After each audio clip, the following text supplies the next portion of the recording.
There's a question, an impossible question.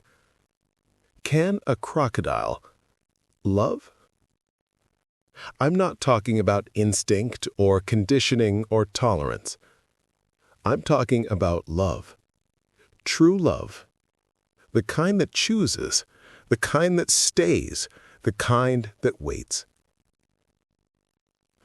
For over 20 years, a fisherman from Costa Rica and a 450-kilogram American crocodile proved that the answer is yes. This isn't a cute story about a pet. This isn't Free Willy. This is a story about a crocodile found with a bullet in his eye, skeletal body, infected wound, flies buzzing, waiting to die in the mud. A man who carried that several hundred-kilogram predator to a boat, alone, no equipment, heart racing with every movement. 6 months of impossible treatment, fingers in putrid wounds, 30 kilograms of meat per week that the family couldn't afford, nights sleeping 30 centimeters from jaws that could crush him. A crocodile who refused to return to the wild, who swam 20 kilometers against the current to come back 6 times until the man gave up trying to release him. 22 years of friendship scientists said was impossible. And a funeral for a crocodile. With 487 people, tropical flowers, and a 74-year-old man singing with a broken voice, holding a paw that was already cold. Over the next 30 minutes, I'm going to tell you the true story of Gilberto Chito Shedden and Pocho. Not the sanitized version, the real version. With the blood of those first months, with the brutal sacrifices, unpaid bills, dinners that were just rice, a marriage almost destroyed. With the real terror, when Pocho opened his jaws during a show and Chito saw death. With the devastating pain of October 2011, when it all ended. And at the end, the whisper. The whisper that Chito said to Pocho at the funeral, that no one heard, that was only theirs. Costa Rica, Reventazon River, where it all began with blood in the water. September 1989. Costa Rica, small country squeezed between two oceans, 25% protected forest. Biodiversity exploding in every corner. Reventazon River, 145 kilometers of water flowing down from the mountains to the Caribbean. Securus, small town, 20,000 inhabitants, colorful houses, dirt roads, where everyone knows everyone. 5:15 in the morning. Gilberto, Chito Shedden, wakes up. 52 years old. 5'7", lean but strong body, decades of physical labor. Deep brown skin, bronzed by relentless equatorial sun. Large hands with white scars, fish hooks, fishing knives, rough ropes. Dark brown eyes that have seen the river in all its moods. Calm as glass, furious in floods, generous, stingy. Same routine. Gets up without alarm, the body knows the time. Khaki work pants, faded, patched. Blue shirt, 3 buttons missing. Knee-high rubber boots, cracked. Wide-brimmed straw hat. In the small kitchen, gas stove, stained sink, cement floor. He makes coffee. Strong Costa Rican coffee. Black, no sugar. The smell fills the house. Bitter, earthy, rich. He drinks from a tin mug while watching the darkness turn gray through the window. 6 a.m. He leaves the house. The air is dense, hot, heavy with humidity. It smells of wet earth, night flowers, distant smoke from fires. He walks 5 minutes to the river. A trail his feet know in the dark. The sky changes. Gray, pink, orange, that first ray of gold. Chito loves this hour. Between night and day, when it's possible to believe the world is perfect. 6:30. He's on the river. Small boat, 10 feet, faded, green wood, tar patches. He rows with efficient movements. Soft splash, drip. Soft splash. Mist hovers over the water, ghostly white veils. Chito rows through them. And then he sees something. On the shore, 50 meters ahead, a shape, large, motionless. His heart races. He can feel the pulse in his temples, adrenaline, because he recognizes that shape. Long, low silhouette, irregular texture, thick tail. An American crocodile, Crocodilus acutus, one of the largest predators in the Americas, 13 to 20 feet long, 800 to 1,000 pounds. Bite force, 3,000 pounds per square inch, enough to crush a human skull like an egg. But this crocodile isn't hunting. He's lying on his side. On his side? That's not normal. On his side means sickness, weakness, death. Chito approaches. 30 meters, 20 meters, 10 meters. He can see details now. The size, bigger than the boat. The color, not healthy golden green, but gray, dull. 5 meters. And he sees blood, dried blood, on the head, dark reddish-brown stains against gray scales. He can see the path it made, ran down, dried in layers and crusts. And the eye, the left eye, it's not there.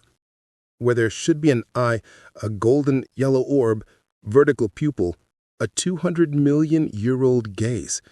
There is a hole, black, a crater of destroyed flesh. The socket was blown out. The eyeball is gone. What remains? Flesh torn into strips, exposed bone, yellowish white, cracked, and soft tissue, dark red, brown, black where it's dying, and pus, pale yellow, almost green, dripping from the socket. Chito can smell it, that smell. Sweet, sickening, horrible.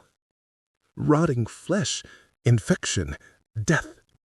He turns his head, breathes through his mouth. His stomach churns. The crocodile's body is devastated. The ribs are visible, marking the skin like skeleton fingers. The skin is dull, flaking, wounded. The belly sunken, concave, as if everything inside has been consumed. And flies, dozens of them, large, fat, metallic green, buzzing, zzz, in the eye wound, going in and out, landing on the pus. The crocodile doesn't react, doesn't move, doesn't try to shoo them away, because he's dying. Chito knows what he's seeing. Severe malnutrition, 2-3 weeks without eating. Severe dehydration. Systemic infection, days to live, maybe hours. And here's the moment. Chito has a choice. Move on. It's nature, not his problem.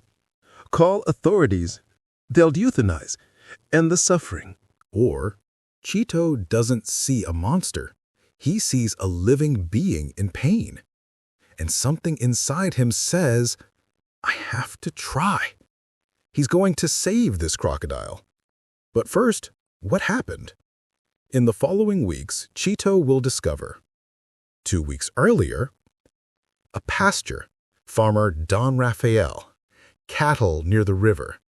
In the water, Pocho, a hungry crocodile, sees a calf separated, vulnerable. He moves, silent, attacks, snap. The calf moves. Don Rafael fires.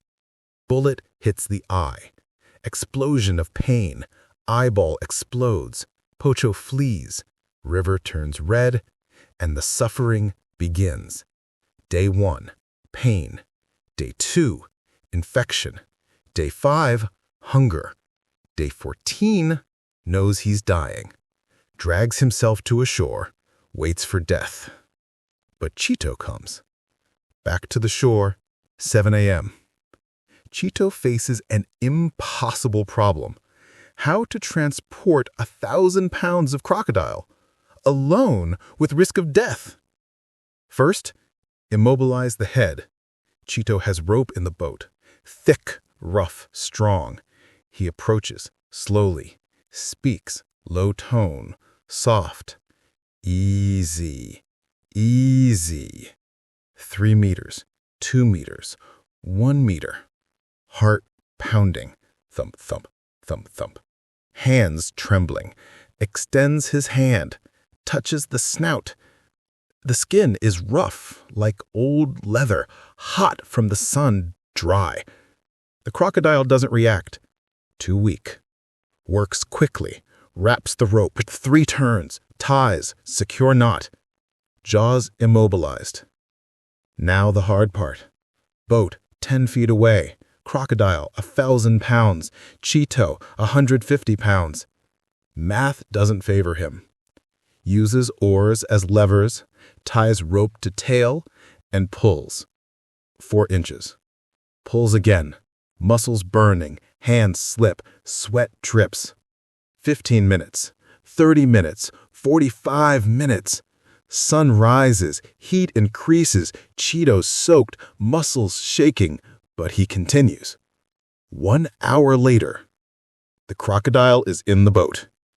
The boat sinks dangerously. Water at the edge. 30 minutes of tension. If the crocodile wakes up, Chito dies. But he remains still. 8:30. Arrives home.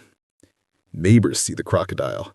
My God, Chito's gone crazy. He's going to kill us. Old Rodrigo, 80 years old, deaf as a post, yells, "It's big. How many bags will it make?" Neighbor beside him, Rodrigo, he wants to save the crocodile. What? Kill the crocodile? No, save. Ah, he's crazy then. Wife Maria comes out. Sees the crocodile. Gilberto, what have you done? He's dying, Maria. It's a crocodile. He's a living being. How long? 6 months, maybe. Either he goes or I go. Chito walks to her, takes her hands. Maria, look at him. He's suffering. I can't let him die. She sighs. Long, heavy. 6 months. And then he goes. Promise. I promise. A promise he won't be able to keep. And he gives him a name. Pocho. Strong, resilient, beloved. Perfect name for a survivor. And so it begins. Chito doesn't know what's coming. All he knows is he has a dying crocodile, 6 months to save him, no idea what he's doing, only compassion, determination, and a promise. I'm going to save you. Day 1. Pocho is dying. Infected wound, pus dripping, nauseating smell. Chito vomits twice. No vet, no antibiotics, no money. He won't survive the week. But Chito has determination. Every day, 3-4 times, clean the wound. Fingers in the socket, remove pus, blood, dead tissue. The smell makes him vomit, but he continues, because giving up equals Pocho dies. And then, food. 70 pounds of meat per week. Chito makes $200 a month. Meat costs $150 to $200 per week. Do the math. Wife, we don't have money. Chito, I'll get it. And he does. Double shifts, night fishing, carpentry, anything that pays. Wakes at 4 a.m., works until 11 p.m., sleeps 4-5 hours. Every pound of meat, less food on the table, unpaid bills, debts. But he doesn't give up. And then he sleeps next to Pocho. Yes, every night, 30 centimeters from 1,000 pounds of crocodile. Why?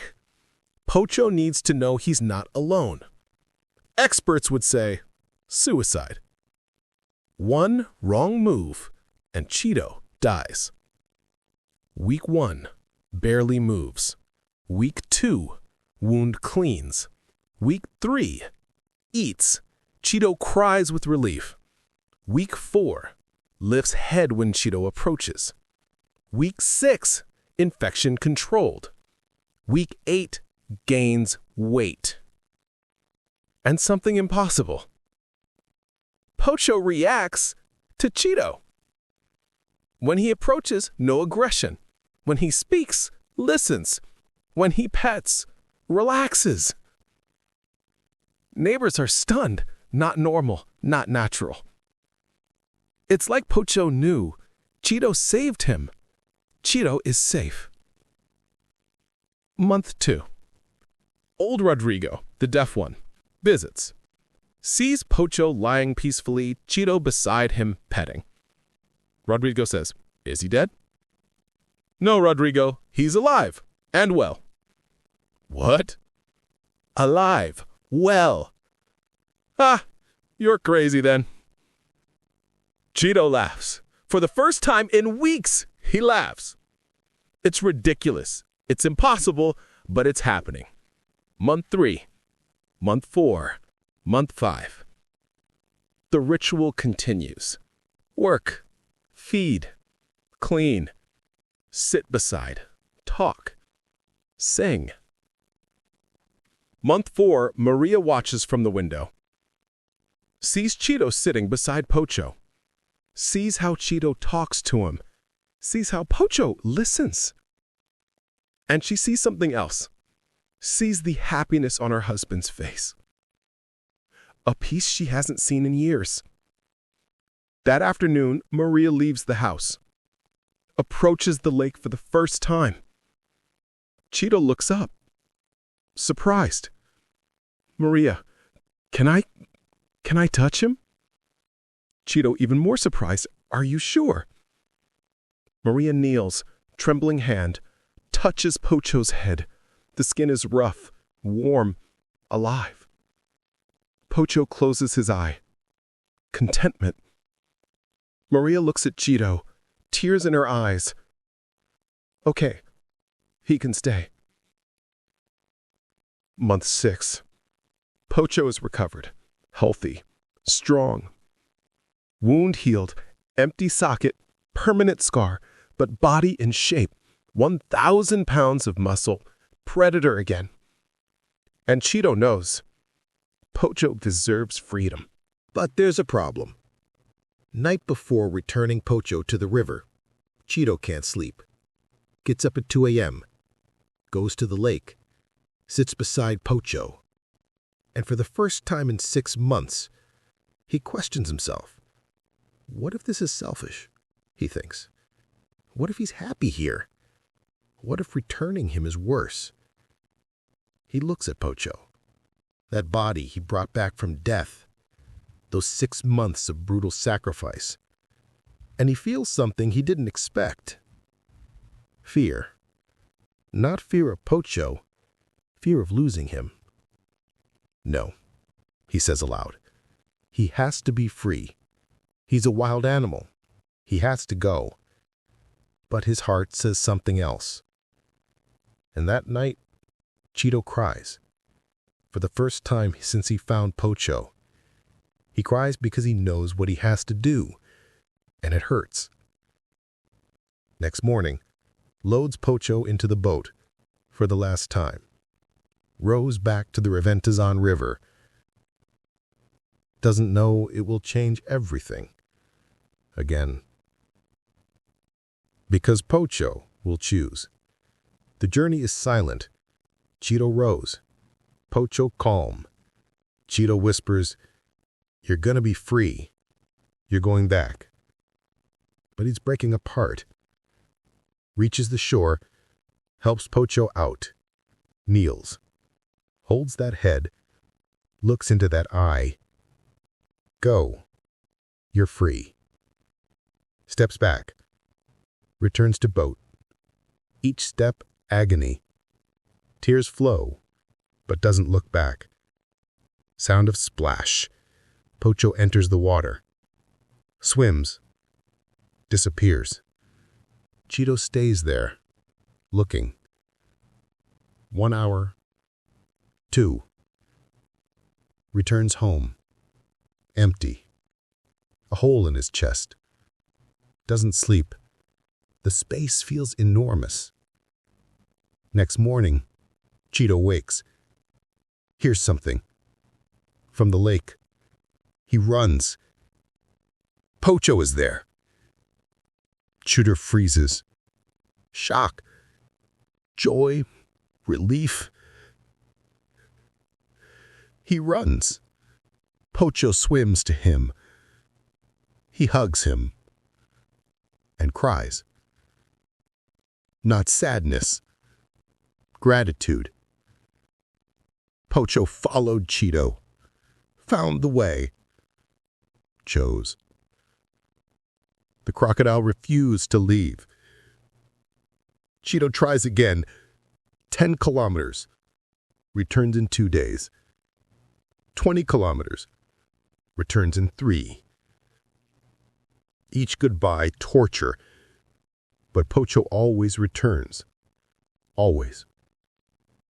After the 5th attempt, Chito gives up. Sits down, Pocho beside him. Accepts the truth. Forever. Okay. Stay. And so, 6 months become 22 years. Chosen family, not by blood, not by species, but by love. Pocho in the lake, not prison, can leave, but stays. Chito decides to try. What about in the water? Water equals crocodile domain, where they hunt, kill. But he dives. Pocho swims to him. If he attacks, death. But he doesn't attack. Swims alongside. Touches. Plays. Months pass. Trust grows.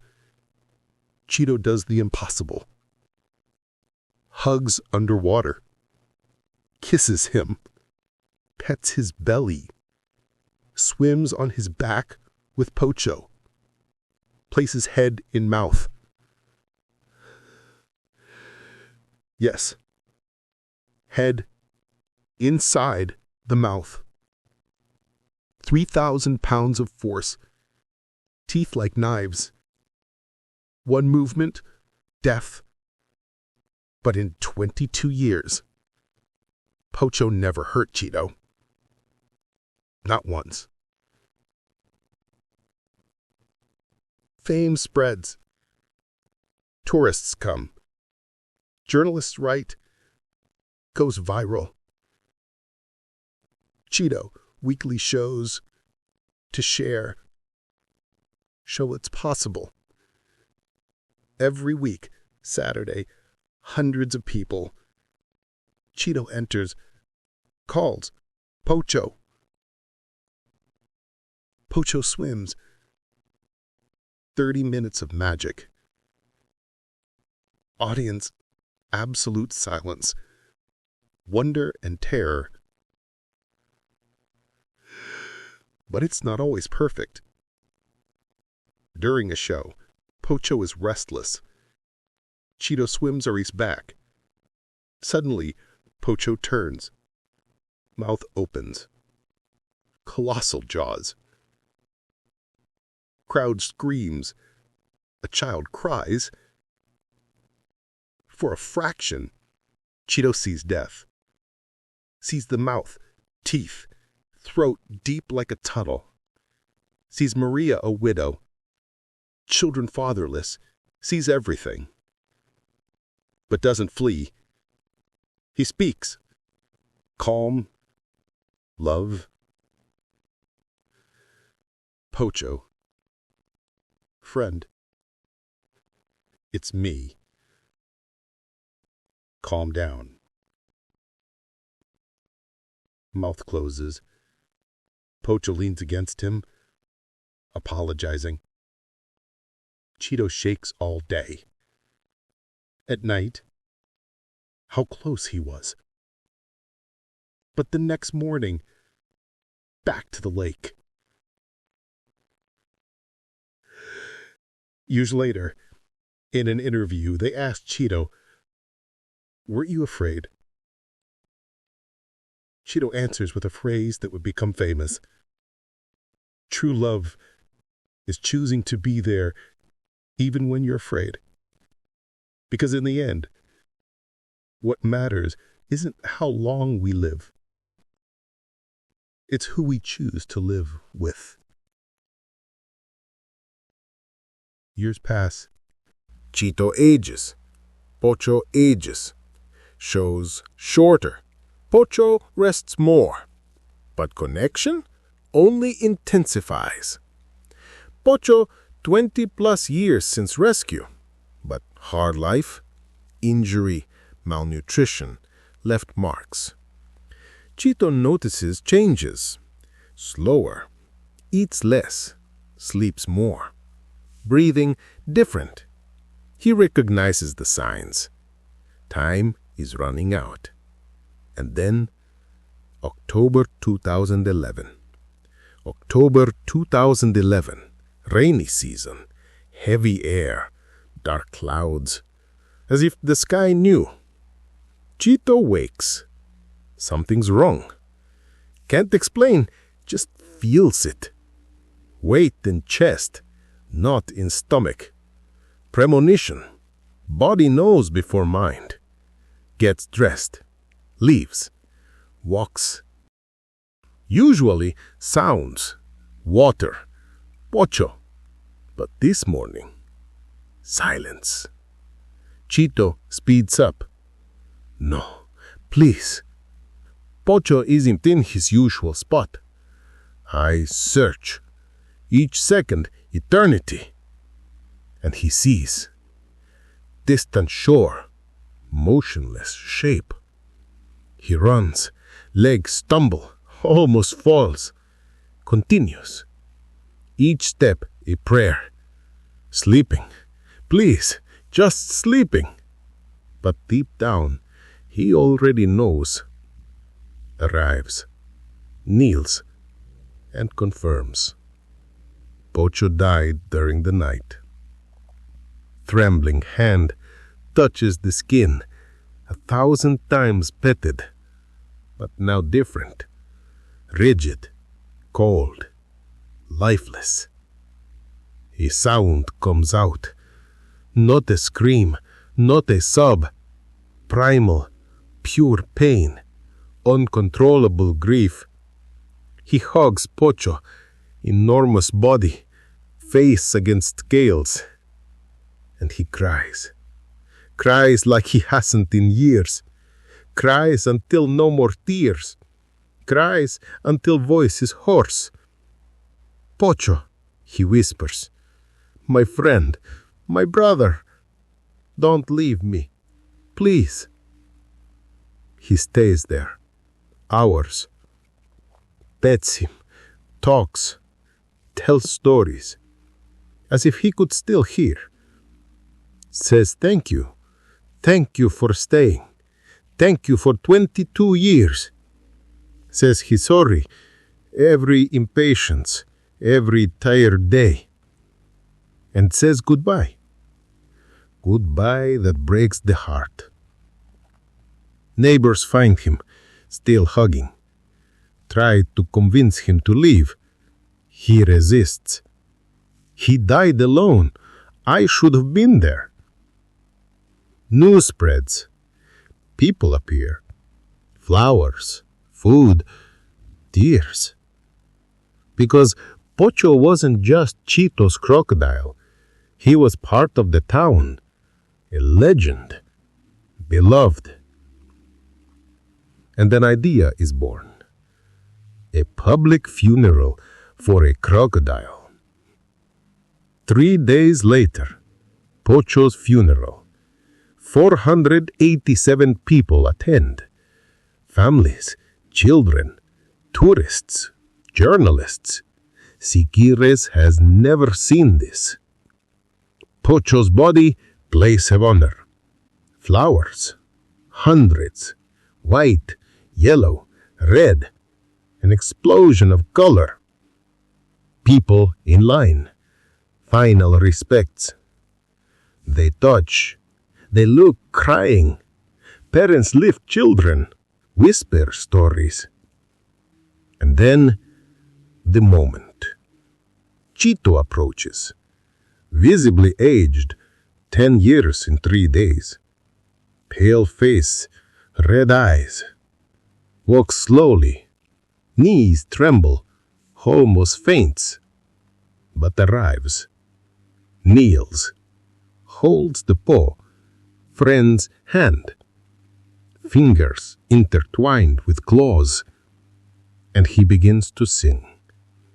The song, thousands of times, 22 years. Costa Rican song about friendship, nature, beauty of life.